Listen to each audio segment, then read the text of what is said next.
আসসালামু আলাইকুম। আজকে আমি বানিয়ে দেখাবো ব্যানানা। তো ফার্স্টে হচ্ছে আমি সবুজ কালার কেলে নিয়ে নিয়েছি। আর এটা হাত দিয়ে ঘুরিয়ে একটি কলার উপরে যে ডাল থাকে সেটা করে নিচ্ছি। অ্যান্ড এখানে ইয়েলো কালার নিয়ে লম্বা শেপ করে হাত দিয়ে ঘুরিয়ে ঘুরিয়ে নিয়েছি। অ্যান্ড এটাকে একটা কলার শেপ দিতে হবে। এজন্য হচ্ছে তুমি যেভাবে পারো এটাকে কলার শেপ করবা। অ্যান্ড এটাকে একটু পেঁচিয়ে নিচ্ছি আর সামনের দিকটা পিছনের দিকটা একটু চিকন করে নিতে হবে। দেন আমি আরও একটা বানিয়ে দেখাচ্ছি। এটাও সেম অবস্থায় হচ্ছে হাত দিয়ে ঘুরিয়ে একটু বাঁকা করে নিতে হবে। অ্যান্ড আমি আরও অনেকগুলো বানিয়ে নিয়েছি। আর এখানে হচ্ছে আমি কালো কালার কেলে নিয়ে নিয়েছি কলার যে মাথায় যে কালো থাকে সেটা দিয়ে দেওয়ার জন্য। অ্যান্ড এটা হচ্ছে আমি আস্তে করে একটি পিন দিয়েও দিয়ে দিচ্ছি যাতে সুন্দরভাবে বসে যায়, হাত দিয়েও করা সম্ভব।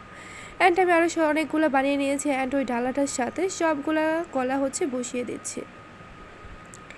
এটা আস্তে আস্তে বসিয়ে দিতে হবে। অ্যান্ড নিচের সাইডে 4টা লাগিয়ে উপরে 4টা দিয়ে দিচ্ছি।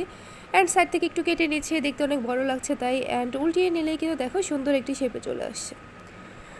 অ্যান্ড এরপরে হচ্ছে আমি একটি কালার করে নিব। ফার্স্টে হচ্ছে একটু ডার্ক কালার দিব। অ্যান্ড এরপরে হচ্ছে একটু লাইট কালার দিয়ে দেব।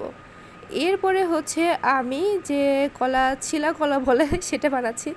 অ্যান্ড এই জন্য হচ্ছে কলার ফার্স্টে কয়েকটা পাতার মতো করে নিয়েছি। অ্যান্ড এখানে হোয়াইট আর ইয়েলো কালার দিয়ে মাঝখানে কলার বানিয়ে নিয়েছি। এরপরে হচ্ছে এটাকে 3 পাশ থেকে লাগিয়ে নিয়ে একটু ভাঁজ করে দিব। অ্যান্ড সেমভাবে কালো একটি দিয়ে দিব। এরপরে এই দেখো কত সুন্দর হয়ে গেল। অ্যান্ড একটু কালার করে নিতে হবে, তাহলে দেখতে আরও রিয়েলিস্টিক লাগবে। তো আমার কালার করা শেষ হয়ে গিয়েছে। দেখো ফাইনাল লুকটি কত বেশি সুন্দর লাগে। এই দেখো, তোমরা কিন্তু চাইলে এটা বানিয়ে নিতে পারো বাসায় বসে, খুব সহজ উপায়ে, তাই না? তো ভিডিওটি কেমন লাগলো জানাবে।